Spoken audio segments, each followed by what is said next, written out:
So, why is education in the nation so important? It's really important because as a New Yorker, you drive by this place. What are people usually doing here? Ice skating. They're skating.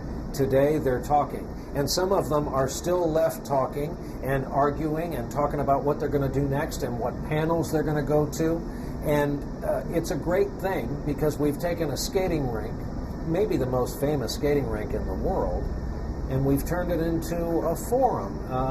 We've flown thousands of teachers in here. This is being done not by the city of New York, not by the teachers union or the Obama administration. This is being done by Channel 4. Since you're a New York kid, it's being done by NBC News. And that's a big deal. All we're doing is saying, you guys come here and we'll talk. And we'll invite really important people and you can listen to them and you can talk some more. We don't have an opinion on this. We're journalists. We, as you know, as a fellow journalist, you report the news and you stand back and you let other people decide.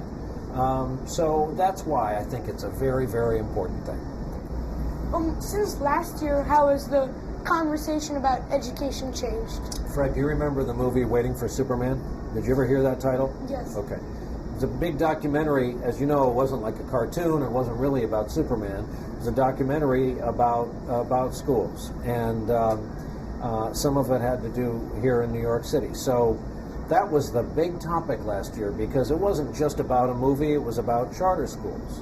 What kind of a school do you go to, a public school or a private school? I go to a public school. Okay, and a lot of people say, public school in my neighborhood isn't good enough for my son or daughter. A lot of people say, all right, I'm going to dive in and make it better. So that was the conversation last year. Public versus private. We need help. The Obama administration was still new, still getting their footing. Well, this year, it's changed a little bit. We're trying to educate kids while the funding's getting cut. Maybe you can report on this and tell me why funding for education is often the first thing they cut when money gets tight. And yet everything we hear, Fred, is that as a country, we'll never get better until education gets better. So, you hear me asking all these questions? This is why we have all these smart people here, smarter than me, and they're going to talk about all these issues. What appeals to you about covering education? Oh, I think it's the common denominator. I admit it here today, and I talk about it all the time. I dropped out of college, so I just have a high school degree.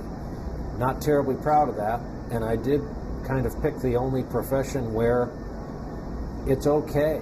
It was more important in my line of work that I read a lot of books, that I know my history, and that I can write quickly than it was where I went to school. I give all these commencement speeches at colleges, and the first thing I tell them is they have something as of today, as of their graduation day, I don't have.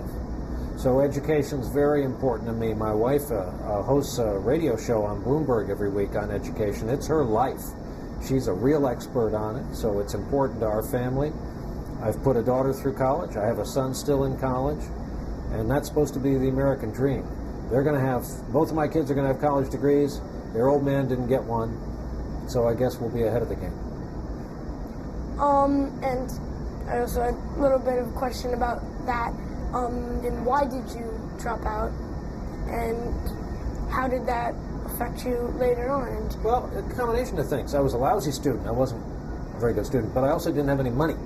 So I went to a community college that was almost free, didn't do well there, transferred to another college, but I was always working. I wasn't one of those dorm kids that goes to college and like the parents wave, and all. I never had that. I was like usually living in an apartment, going to school at night, but working for a living during the day. I was a non-traditional college student because I didn't have any source of tuition money if I didn't work for it. So I had a lot of student loans, and finally it just didn't make sense. I was in too much of a hurry to go out and work.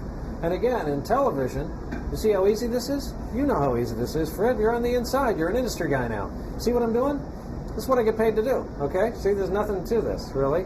If more people thought about this, and of course they slowly are, I'll get pushed out of my profession. Probably your fault. But this is what I do. And I write and I report from places. Some of them dangerous, most of them not. So I needed to make a living, and I discovered something I'm good at.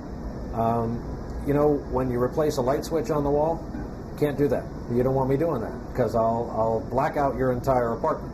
But this I can do. So I could find something I could do. I could support myself, and it didn't require a college degree. I work with people who went to Harvard, Yale, great schools. They have much bigger brains than me. Some of them have a hard time balancing their heads because of their brain size. Me, just the size. I'm like a brontosaurus, the size of a walnut.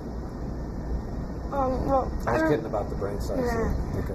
Fred, I thank you for stopping by and visiting Thank you us so here. much. Thank Thanks, you. buddy.